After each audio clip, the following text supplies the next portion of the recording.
یہ یاد رکھیے جو ابھی رب اغفر لی آپ کی اسکرین پہ آیا ہے، یہ 2 سجدوں کے درمیان میں پڑھنا چاہیے۔ حضرت حذیفہ رضی اللہ عنہ سے روایت ہے کہ نبی کریم صلی اللہ علیہ وسلم 2 سجدوں کے درمیان میں یہ دعا پڑھتے تھے، رب اغفر لی۔ ابو داؤد کی حدیث ہے، حدیث نمبر 874، ٹھیک ہے۔ تو ربی، اے میرے رب، اغفر، بخش دے، لی، مجھ کو، تو یہاں پہ رما ترجمہ ہوگا اے میرے رب مجھے معاف فرما، یا اے میرے رب میری بخشش کر دے، ٹھیک ہے، مجھے بخش دے۔ تو اس چیز کو یاد رکھیے گا کہ یہ جو فعل امر جتنے بھی ہیں ان کے شروع کے جتنے بھی حمزہ ہوتے ہیں یہ وصلی ہوتے ہیں، اور ان کے اوپر جو بھی حرکت ہو، جب ہم پیچھے کوئی لفظ ان سے ملائیں گے تو ان کے حمزہ کے اوپر زبر زیر کچھ بھی ہوگا تو ہم نہیں پڑھیں گے۔ ٹھیک اسی طریقے سے یہ جو لفظ اسم ہے، یہاں پہ اسم لکھا ہوا ہے، اس میں بھی ہم کیا کریں گے کہ اس کے زیر کو ہٹا کر کے پڑھیں گے، ماشاءاللہ۔ وَتَبَارَكَ، اور برکت والا ہے، اسم کا نام تیرا، ملا کر پڑھیں گے وَتَبَارَكَ اسْمُكَ، اور برکت والا ہے نام تیرا، تیرا نام، وَتَعَالَى، اور بلند و بالا ہے، بلند اور بالا ہے، عالی شان ہے، بلند و بالا یعنی عالی شان ہے، وَتَعَالَى، اور عالی شان ہے یا بلند و بالا ہے، جدُّ کا، تیری بزرگی، یعنی اللہ کی جو بزرگی ہے، اللہ کی جو عظمت ہے وہ تمام لوگوں سے اونچی ہے، بلند ہے، بالا ہے، عالی شان ہے، اور اللہ کی بزرگی کا کوئی مقابلہ نہیں کر سکتا۔ وَتَبَارَكَ، اور برکت والا ہے، اسم کا نام تیرا، تیرا نام، وَتَعَالَى، اور بلند و بالا ہے، جد کا، تیری بزرگی، وَتَبَارَكَ اسْمُكَ وَتَعَالَى جَدُّكَ، اور برکت والا ہے تیرا نام اور بلند و بالا ہے تیری بزرگی، وَتَبَارَكَ اسْمُكَ، اور برکت والا ہے تیرا نام، وَتَعَالَى جَدُّكَ، اور بلند و بالا ہے تیری بزرگی، ٹھیک ہے۔ وَلَا الہ، اس کا ترجمہ آپ لوگوں کو آتا ہے، وَلَا الہ، اور نہیں کوئی معبود، اور نہیں کوئی معبود، غیرک، سوائے تیرے، غیرک، سوائے تیرے، غیر یعنی سوائے یا نہیں، اور کا تیرے یعنی نہیں ہے کوئی معبود سوائے تیرے، وَلَا الہ، اور نہیں ہے کوئی معبود سوائے تیرے، غیرک، سوائے تیرے۔ اب یہ رکوع کی دعا ہے، اللہ اکبر، سورہ فاتحہ اور کوئی سورت پڑھنے کے بعد جب ہم رکوع میں جاتے ہیں تو رکوع میں یہ دعا پڑھنی چاہیے، سبحان ربی العظیم، پاک ہے میرا رب عظمت والا ہے، پاک ہے میرا رب عظمت والا ہے۔ یہ تمام الحمدللہ آپ لوگوں کو اس کے ترجمے آتے ہیں۔ اس میں 4 باتیں ہیں۔ کیا باتیں ہیں 4؟ سب سے پہلی چیز یہاں پہ ہم کہہ رہے ہیں سبحانہ، یعنی پاک ہے، ہر عیب ہر برائی سے پاک ہے اللہ۔ دوسری بات ربی، یعنی رب ہے جسم کے ایک ایک ذرے کو پالنے والا، ہر پل پالنے والا، ٹھیک۔ اور مزید یہ کہ میرا رب ہے، اور اس کو جب ہم کہیں نا ربی العظیم، میرا رب عظمت والا، تو اس احساس کے ساتھ کہیں کہ جب ہم کسی شخص کو کسی سے تعارف کرواتے ہیں، اب ہمارا کوئی خاص ہو، ہم کسی سے اس کا تعارف کروا رہے ہوں، انٹروڈکشن کروا رہے ہوں، تو ہم بہت اس سے کہتے ہیں کہ یہ ہے میرا صاحبزادہ، یا یہ میرے والد صاحب ہیں، یا یہ میرا دوست ہے بہت خاص۔ تو جب ہم رب کہہ رہے ہیں جو ہم کو پالنے والا ہے، ہمارا بادشاہ ہے، تو وہاں پر بھی ہم بہت ہی تصور، احساس اور جذبات کے ساتھ کہیں کہ ربی، میرا رب ہے۔ تو رب ہے پہلی چیز کہ رب ہے جسم کے ایک ایک ذرے کو ہر پل پالنے والا، اور پھر میرا رب ہے۔ اب یہاں پہ ربیہ آپ نے دیکھ لیا کہ یعنی ربیہ یہاں سے ملا ہوا، ربو ربہم ربکا ربکم ربی، اب یہ ملا کے پڑھ رہے ہیں تو ہم ربیہ پڑھیں گے اس کو، ٹھیک ہے۔ سبحان ربی العظیم، پاک ہے میرا رب عظمت والا ہے، پاک ہے میرا رب عظمت والا ہے۔ عظیم یعنی عظمت والا، بڑائی والا، جس کو عاجز نہ کیا جا سکے، جس کی بڑائی کا کوئی مقابلہ نہ کر سکے، یعنی اس کی بڑائی کے آگے کسی کی بڑائی نہیں ہے، اس کی عظمت کے آگے کسی کی عظمت نہیں ہے، اور اس کو کوئی عاجز نہیں کر سکتا۔ ہم سب عاجز بندے ہیں اور اس کو کوئی عاجز نہیں کر سکتا۔ سبحانہ، پاک ہے، ربیہ، میرا رب، العظیم، عظمت والا ہے۔ رواں ترجمہ کریے، سبحان ربی العظیم، پاک ہے میرا رب عظمت والا ہے، پاک ہے میرا رب عظمت والا ہے۔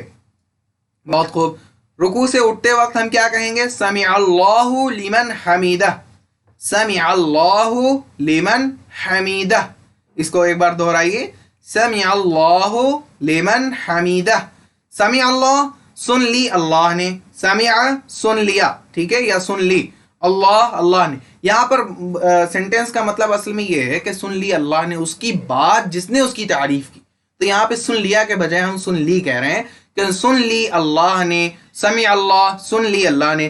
سمع مطلب ہوتا ہے سمع اطاعت، جیسے ہم کہتے ہیں سامعین کرام یعنی سننے والوں، تو سمع سن لی، سن لیا، ٹھیک ہے. اللہ اللہ نے، سمع اللہ سن لی اللہ نے، لمن اس کی جس نے، لی یعنی لیے یا کو، اور من یعنی جو، ٹھیک ہے. تو یہاں پر رواں کیا ہوگا، لی یعنی لیے اور من یعنی جو یا جس نے، اس کی جس نے، لیمن کس کی سن لی اللہ نے، لیمن اس کی جس نے، کس کی، حمیدہ تعریف کی اس کی، یعنی اللہ کی جس نے تعریف کی، اللہ نے اس کی بات سن لی. سمع اللہ لمن حمیدہ، سن لی اللہ نے، لمن اس کی جس نے، حمیدہ تعریف کی اس کی، حمیدہ تعریف کی اس کی. میرے ساتھ رواں پڑھیے، سمع اللہ لمن حمیدہ، سن لی اللہ نے اس کی جس نے اس کی تعریف کی، سن لی اللہ نے اس کی جس نے تعریف کی اس کی، یعنی اللہ نے اس کی بات سن لی جس نے اللہ کی تعریف کی. اب رکوع سے جب ہم اٹھ جاتے ہیں نماز میں تو پھر کیا پڑھتے ہیں، ربنا ولک الحمد. جب امام صاحب کے پیچھے اگر ہم پڑھ رہے ہیں تو امام صاحب رکوع سے اٹھتے وقت کہیں گے سمع اللہ لمن حمیدہ. پھر ہمیں کیا کہنا ہے، ربنا ولک الحمد، اے ہمارے رب اور تیرے لیے ہر قسم کی تعریف ہے، اے ہمارے رب اور تیرے لیے ہر قسم کی تعریف ہے. ربنا اے ہمارے رب، ٹھیک ہے. رب کسے کہتے ہیں، میرے جسم کے، ہمارے جسم کے ایک ایک ذرے کو ہر پل پالنے والی ذات. رب العالمین میں اس کی تشریح ہم لوگ پڑھ چکے ہیں.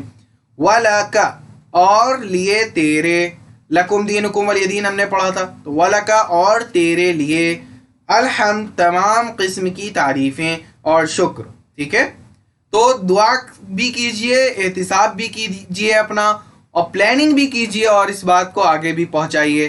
بغیر توجہ، فہم، تصور اور احساس کے آپ ان الفاظوں کو اگر پڑھیں گے تو ان کی جو چاشنی ہے آپ اس کو نہیں محسوس کر سکتے.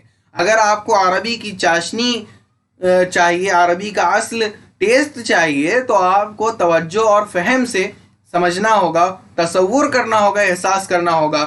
اور دعا بھی کیجئے اور اپنا احتساب بھی کیجئے، پلان کیجئے کہ ہمیں کیسے سیکھنا ہے، کیسے دوسروں تک کے پہنچانا ہے، اس کی بھی فکر کیجئے.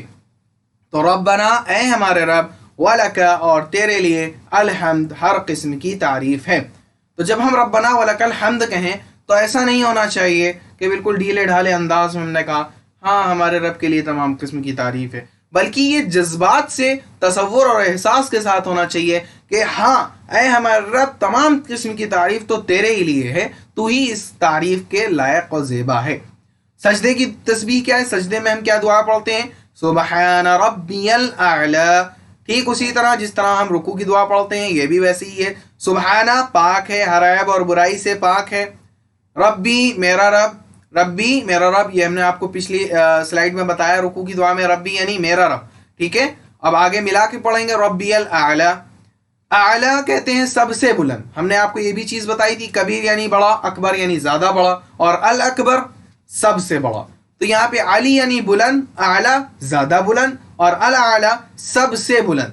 سبحان ربی الاعلی، پاک ہے میرا رب سب سے بلند. ہم سجدے میں ہیں، ہمارا جو سر ہے، ہمارے جسم کا سب سے اہم حصہ، ہمارا دماغ، وہ زمین پر ہے، اور ہم یہ کہہ رہے ہیں کہ میرا رب سب سے بلند ہے. اور یہ یاد رکھیے کہ جب انسان سجدے میں ہوتا ہے اپنے رب کے بہت زیادہ قریب ہوتا ہے.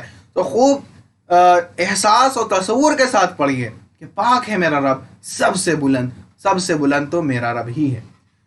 اگر آپ کی یہ پہلی کلاس ہے تو یہ جان لیں کہ الحمدللہ یہ پوری سیریز چل رہی ہے جس میں ہم لوگوں نے کئی ساری صورتیں سیکھی ہیں، اذان کا ترجمہ سیکھا ہے، اور اتنے اچھے انداز سے سیکھا ہے کہ اب تک ہم ہزاروں قرآن مجید کے الفاظ سمجھ سکتے ہیں. یعنی ابھی تک تقریباً ہم نے 90 کے قریب الفاظ سیکھے ہیں جو قرآن مجید میں 30,000 سے زیادہ آئے ہیں.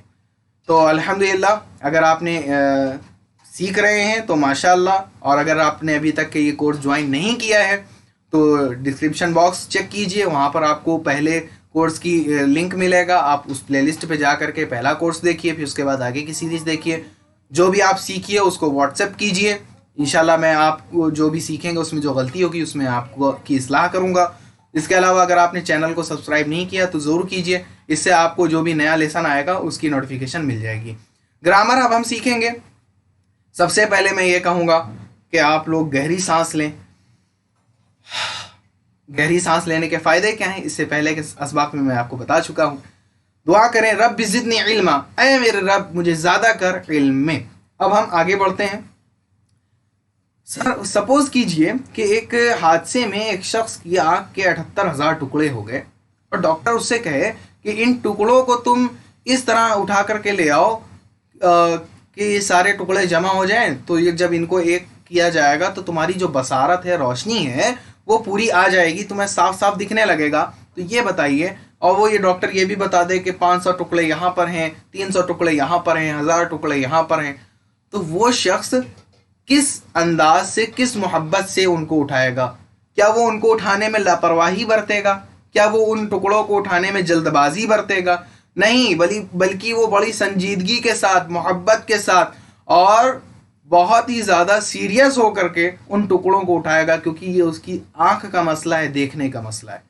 ٹھیک اسی طریقے سے ہم یہ کہیں گے کہ یہ جو ہم جو ہے نا، ہم لوگ اندھے اور بہرے ہیں، ہمیں قرآن سمجھ میں نہیں آتا، اور گرامر کی یہ ایکسرسائزز ہماری آنکھ کے ٹکڑے ہیں، ان کو ہمیں اٹھانا ہے، اکٹھا کرنا ہے، اور جس دن ہم نے ان کے سارے ٹکڑے اکٹھا کر لیے تو انشاءاللہ ہم قرآن مجید کا ایک ایک لفظ سمجھنے کو پائیں گے، سمجھ میں آنے لگے گا۔ تو ان ایکسرسائزز کو محبت سے کیجئے، سنجیدگی کے ساتھ کیجئے، تاکہ آپ اچھے طریقے سے قرآن مجید کو سمجھ سکیں۔ اب تک کہ ہم نے فتح، نصرہ وغیرہ سیکھا، آج انشاءاللہ ہم ضربہ سیکھیں گے۔ ضربہ مطلب ہوتا ہے مارنا، ضربہ یعنی مارنا، ٹھیک ہے؟ اب ہم اس کو پڑھیں گے، ضربہ یعنی اس نے مارا، ضربہ اس نے مارا۔ تو میرے ساتھ دہرائیے، ضربہ اس نے مارا، ضربہ اس نے مارا، ضربو ان سب نے مارا، ضربتا آپ نے مارا، ضربتم آپ سب نے مارا، ضربتو میں نے مارا، ضربنا ہم نے مارا، اور ضربت اس عورت نے مارا، ٹھیک ہے؟ یضربو وہ مارتا ہے، یضربونا وہ سب مارتے ہیں، تضربو آپ مارتے ہیں، تضربونا آپ سب مارتے ہیں، اضربو میں مارتا ہوں، نضربو ہم مارتے ہیں، ٹھیک؟ اور تضربو وہ مارتی ہے۔ اس چیز میں کنفیوز مت ہوئیے گا، جس طریقے سے ہم تضربو کہتے ہیں کہ تم مارتے ہو، ٹھیک اسی طریقے سے تضربو کا مطلب ایک اور ہوتا ہے کہ وہ مارتی ہے، یعنی انت تضربو ہی تضربو، یعنی تم مارتے ہو اور یہ مارتی ہے۔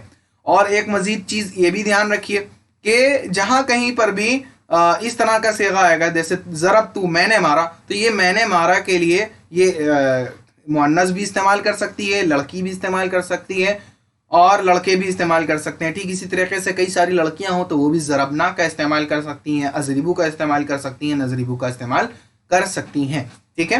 جو صیغے الگ ہیں ان کو انشاءاللہ دھیرے دھیرے کر کے آپ کو بتا دیا جائے گا کہ کہاں پہ مؤنث کے لیے الگ طرح کے الفاظ استعمال ہوں گے، ٹھیک ہے؟ آگے اضرب مار، اضرب مار، اضربو مارو، لا تضرب مت مار، لا تضربو مت مارو۔ اشارے کرنا مت بھولیے، جتنا زیادہ اشاروں کے ساتھ یاد کریں گے اتنا زیادہ آپ کو اچھا یاد رہے گا۔ اضرب مار، اضربو مت مارو، اضرب مار، اضربو مارو، لا تضرب، لا تضرب مت مار، لا تضربو مت مارو۔ ضارب مارنے والا، مضروب جس کو مارا گیا، ضرب مارنا۔ ایک بار عربی میں دہرائیے، ضربا ضربو، ضربتا ضربتم، ضربتو ضربنا، ضربت یضربو یضربونا۔ فعل مضارع میں ہمارے ہاتھ اوپر رہیں گے، ضربو یضربو یضربونا، تضربو تضربونا، اضربو نضربو، اور ہیا تضربو، ٹھیک ہے؟ اضرب اضربو، لا تضرب لا تضربو، ضارب مضروب، ضرب۔ ماشاءاللہ، آگے بڑھیں گے ہم لوگ۔ صبر، صبر یعنی اس نے صبر کیا، صبر کرنے والے کو صابر کہیں گے۔ صبر یعنی اس نے صبر کیا، صبر اس نے صبر کیا، صبرون سب نے صبر کیا، بات وہی ہے، الفاظ بدلے ہوئے ہیں، میرے ساتھ دہرائیے۔ صبر صبرو، صبرتا صبرتم، صبرتو صبرنا، اور صبرت۔ پھر سے، یصبرو یصبرونا، تصبرو تصبرونا، اصبرو نصبرو، اہیا تصبرو۔ ماشاءاللہ۔ اصبر اصبرو، لا تصبر لا تصبرو، صابر۔ اب یہاں پہ دیکھیے مصبور کو ہے ڈیش لگا ہوا ہے، یعنی کیوں لگا ہوا ہے؟ کیونکہ صبر جب کر رہے ہیں تو کسی کے اوپر اثر نہیں پڑ رہا، کسی شخص کے اوپر، کسی چیز کے اوپر اثر نہیں پڑ رہا، تو ہم اس کو کچھ بھی نہیں کہیں گے۔ تو صابر اور صبر، صابر یعنی صبر کرنے والا، اور صبر یعنی صبر کرنا. ٹھیک ہے, عربی میں اور میں پڑھ رہا ہوں, آپ ترجمہ کیجئے. صبر یعنی اس نے صبر کیا, آپ ترجمہ کریں گے, میں عربی پڑھوں گا. صبرا صبرو, صبرتا صبرتم, صبرتو صبرنا, صبرت.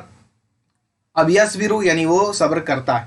یصبرو یصبرون, تصبرو تصبرون, اصبرو نصبرو تصبرو. ماشاء اللہ. اصبر اصبرو, لا تصبر لا تصبرو, صابر مصبور نہیں کہیں گے, چھوڑ دیں گے اس کو. صبر یعنی صبر کرنا. بہت خوب. اس کے علاوہ آگے غفرا, غفرا یعنی بخشش کرنا. ٹھیک ہے, غفرا اس نے بخشا, غفرا اس نے معاف کیا یا اس نے بخشا, غفرا اس نے بخشا یا اس نے بخشش دی. ٹھیک ہے, غفرا اس نے بخشا, غفرو ان سب نے بخشا, غفرتا آپ نے بخشا, غفرتم آپ سب نے بخشا, غفرتو میں نے بخشا, غفرنا ہم نے بخشا, غفرت اس عورت نے بخشا. یغفرو وہ بخشتا ہے, یغفرون وہ سب بخشتے ہیں, تغفرو تو بخش دیتا ہے یا بخشتا ہے, تغفرون تو آپ سب بخشتے ہیں, اغفرو میں بخشتا ہوں, نغفرو ہم بخشتے ہیں, تغفرو یعنی وہ عورت بخشتی ہے. اغفر بخش دے یا پھر معاف کر دے, اغفر بخش دے, اغفرو بخش دو یعنی تم سب بخش دو, لا تغفر مت بخش, لا تغفرو مت بخشو, غافر بخشنے والا بخشش دینے والا, مغفور جس کی بخشش کی گئی, جس کو بخش دیا گیا, جس کو معاف کر دیا گیا. مغفرہ یہاں پہ غفر نہیں کہیں گے, یہاں پہ کہیں گے مغفرہ یعنی بخشش کرنا. ٹھیک ہے, اب میں عربی پڑھ رہا ہوں, آپ اردو میں ترجمہ کیجئے. پہلے عربی میرے ساتھ پڑھیے, بعد میں آپ اس کا ترجمہ سیکھیے گا. غفرا غفرو, غفرت غفرتم, غفرتو غفرنا, غفرت. یغفرو یغفرونا, تغفرو تغفرونا, اغفرو نغفرو تغفرو. اغفر اغفرو, لا تغفر لا تغفرو, غافر بخشنے والا, مغفور یعنی جس کو بخشا گیا, مغفرہ. بہت خوب. اس کو اردو میں بھی آپ لوگ سیکھیے گا, ترجمہ کیجئے گا. ایک واقعہ میں آپ کو بتاؤں کہ موت کے وقت ایک لڑکی جو تھی, اس کا ایکسیڈنٹ ہو گیا, اور جب اس کا ایکسیڈنٹ ہوا, اس کو ہاسپٹل لایا گیا, تو اس کے ارد گرد لوگ کھڑے ہو گئے, کیونکہ جب حادثہ ہوتا ہے تو فیملی تو ساتھ میں ہوتی نہیں ہے. تو اس کے ساتھ میں جو مسلم ڈاکٹر تھے, مسلم ملک کا واقعہ ہے, تو اس ڈاکٹر نے اس لڑکی کو کلمے کی تلقین کی. لیکن کیا ہوا کہ اس کو دیکھا کہ وہ کچھ بدبدا رہی ہے, کچھ الفاظ کہہ رہی ہے. جب ڈاکٹر نے اس لڑکی کے سے غور سے سنا کہ وہ کہہ کیا رہی ہے, تو انہوں نے غور کیا کہ یہ تو گانا گا رہی ہے. تو اس سے یہ پتہ چلا کہ آخر وقت میں جہاں اس کو کلمہ پڑھنا چاہیے وہ گانا گا رہی تھی. یعنی جتنا جو چیز ہم کرتے رہتے ہیں وہی چیز ہمارے مرنے کے وقت میں بھی ہوتی ہے. اتنی افسوس کی بات ہے کہ جس اللہ کے نبی صلی اللہ علیہ وسلم نے فرمایا کہ جس شخص کے مرتے وقت جو شخص مرتے ہوئے کلمہ لا الہ الا اللہ پڑھ لے, اس کی فضیلت بہت زیادہ ہے. لیکن دیکھیں کہ جو ایک شخص مر رہا ہے, اس کی موت قریب ہے, فرشتے سامنے کھڑے ہیں, وہ پڑھ کے آ رہا ہے, گانے پڑھ رہا ہے. اتنا ہی برا انجام ہے. اللہ تعالی ہم لوگوں کو اس چیز سے حفاظت فرمائے. ہم آپ کو ایک محدث کا واقعہ بتائیں. ایک محدث امام ابن ابی حاتم رحمۃ اللہ علیہ فرماتے ہیں کہ میں نے اپنے والد امام ابو حاتم رحمۃ اللہ علیہ سے فرماتے سنا کہ امام ابو زرعہ ایک امام گزرے ہیں, بہت بڑے محدث تھے. امام ابو زرعہ کو طاعون اور پیٹ کا ایک مرض ہو گیا, اور اسی میں ان کا انتقال ہوا. جب وہ بوقت نزا یعنی مرض الموت میں تھے, تو ان کے پیشانی سے یعنی ماتھے سے پسینہ شرابور تھا, اور یہ جو امام ابو حاتم ہیں یہ وہاں پر موجود تھے. وہاں پر کسی شخص نے یہ بات کہی کہ محمد بن مسلم بن بارہ سے کہ وفات کے وقت قریب الموت کو لا الہ الا اللہ کی تلقین سے متعلق آپ کو کوئی حدیث یاد ہے؟ یعنی جو شخص قریب الموت ہو اس کو کیا حدیث کیا تلقین کرنی چاہیے, آپ کو کچھ معلوم ہے؟ مسلم بن عروہ وہاں پر موجود تھے, تو وہاں انہوں نے یہ بات کہی کہ اس سلسلے میں معاذ بن جبل سے ایک حدیث مروی ہے. اور ابھی مسلم بن وارہ جو تھے رحمۃ اللہ علیہ, وہ اپنی بات مکمل بھی نہیں کر پائے تھے کہ جو شیخ محترم امام ابو زرعہ رحمۃ اللہ علیہ تھے, وہ بستر مرگ یعنی جس بستر پہ لیٹے ہوئے تھے, انہوں نے اپنا سر اٹھایا اور کہا انہوں نے وہ حدیث بیان کرنا شروع کر دی. اصل میں معاملہ یہ تھا کہ یہ جو 2 لوگ وہاں پہ کھڑے ہوئے تھے وہ اس لیے بھی حدیث پڑھنے سے گھبرا رہے تھے کہ یہ ہمارے استاد ہیں، ہمارے امام ہیں، ان کے سامنے ہم حدیث پڑھیں گے، یہ اچھی بات نہیں ہے، ہم ان کو تلقین کیسے کر سکتے ہیں. اس شرم کی وجہ سے وہ نہیں پڑھ رہے تھے. جب انہوں نے اس چیز کو بھاپ لیا تو خود امام زرع رحمۃ اللہ علیہ اٹھ کے بیٹھ گئے اور حدیث پڑھنا شروع کر دی. اور انہوں نے اپنی سند سے حدیث پڑھی کہ میں نے عبد الحمید بن جعفر سے سنا، اس نے صالح بن ابی عریب سے سنا، انہوں نے کثیر بن مرہ سے سنا کہ معاذ بن جبل رضی اللہ عنہ روایت کرتے ہیں کہ نبی کریم صلی اللہ علیہ وسلم نے فرمایا کہ جس شخص کا آخری کلمہ لا الہ الا اللہ ہو وہ جنت میں داخل ہوگا. امام ابو زرعہ کا اس حالت میں یہ بیان کرنا تھا کہ ان کا گھر آہو بکا سے چیخ اٹھا. یعنی یہ الفاظ کہنا تھے کہ جو شخص کلمہ لا الہ الا اللہ کہے دخل الجنہ، وہ جنت میں داخل ہو گیا، اتنا کہنا تھا، ان کا انتقال ہو گیا. تو دیکھیے کہ کیا ہی خوبصورت موت تھی، کیا ہی خوبصورت انتقال تھا جو اللہ تعالیٰ نے ان کو عطا کیا. تو ہم کو بھی چلتے پھرتے زیادہ سے زیادہ قرآن کی مشق کرنی ہے، کیونکہ جتنا زیادہ ہم قرآن سنتے اور سناتے رہیں گے، حدیثوں کو سنتے اور سناتے رہیں گے، اتنا ہی زیادہ امکان ہے کہ موت کے قریب ہماری زبان پہ کلمہ آئے. اگر ہم اول جلول یا غلط سلط چیزوں کو پڑھیں گے تو وہی ہوگا کہ ہماری زبان بھی انہی چیزوں کو دہرائے گی مرنے کے وقت میں. تو اس کان سے ہم صبح شام سنتے ہی رہتے ہیں، کئی طرح کی چیزیں سنتے ہیں، تو بہتر کیوں نہیں ہے کہ ہم قرآن اور حدیث کی باتیں ان سے سنیں. اگر آپ اچھی چیز نہ سنیں تو ماحول آپ کو گانے اور واہیات چیزیں سنائے گا، کیونکہ آپ کا جو دماغ ہے وہ تو کام کرتا رہے گا نا. تو اپنے زبان کو تر رکھیے اللہ کے ذکر سے. اور قرآن سیکھنا ہے تو ماحول بنائیے، 5 منٹ دیکھ کر تلاوت کرنی ہی کرنی ہے، 5 منٹ حافظے سے تلاوت چلتے پھرتے کرنی ہے، اور 5 منٹ الفاظ معنی کی فوٹو جو آپ کو فیس بک پر ریسیو ہوتی ہے یا جو آپ اسکرین شاٹ لیتے ہیں اس کو دیکھ کر کے ضرور کیجیے. ساتھیوں کو، گھر والوں کو جو بھی آیت سیکھیے، جو بھی سورت سیکھیے، ان کو سنائیے، ان کو پڑھ کر کے سنائیے، اور اللہ سے خلوص کے ساتھ دعا کیجیے کہ یا اللہ ہمیں سمجھنے، عمل کرنے کی توفیق عطا فرمائے. تو یہ چیزیں ہم کو کرنی ہی کرنی ہے. ٹھیک ہے. تو الحمدللہ اب تک کے 15 اسباق میں ہم نے نماز کے اہم حصوں کے ساتھ 95 الفاظ سیکھ لیے ہیں جو قرآن مجید میں 33,000 مرتبہ آئے ہیں. ابھی ہم کو یہ گنتی 78,000 تک کے لے کے جانی ہے. تو خوب شوق سے سیکھیے، خوب توجہ اور احساس کے ساتھ سیکھیے. اور اسی کے ساتھ میں اپنی بات ختم کرتا ہوں. میں اللہ سے دعا کرتا ہوں کہ اللہ تعالیٰ آپ کے علم میں برکت عطا فرمائے، آپ کے سیکھنے کو آپ کی نجات کا ذریعہ بنائے، ہمارے عمل میں برکت عطا فرمائے، ہمارے علم میں برکت عطا فرمائے. جو بھی لوگ ہمارے ساتھ لگے ہوئے ہیں ویڈیو بنوانے میں، پریزنٹیشن بنوانے میں، ان سبھی چیزوں میں اللہ تعالیٰ ان کو اس کا اچھا بدلہ دے، مجھے اور آپ کو اس کا اچھا بدلہ دے. اور وآخر دعوانا ان الحمدللہ رب العالمین. والسلام علیکم ورحمۃ اللہ وبرکاتہ.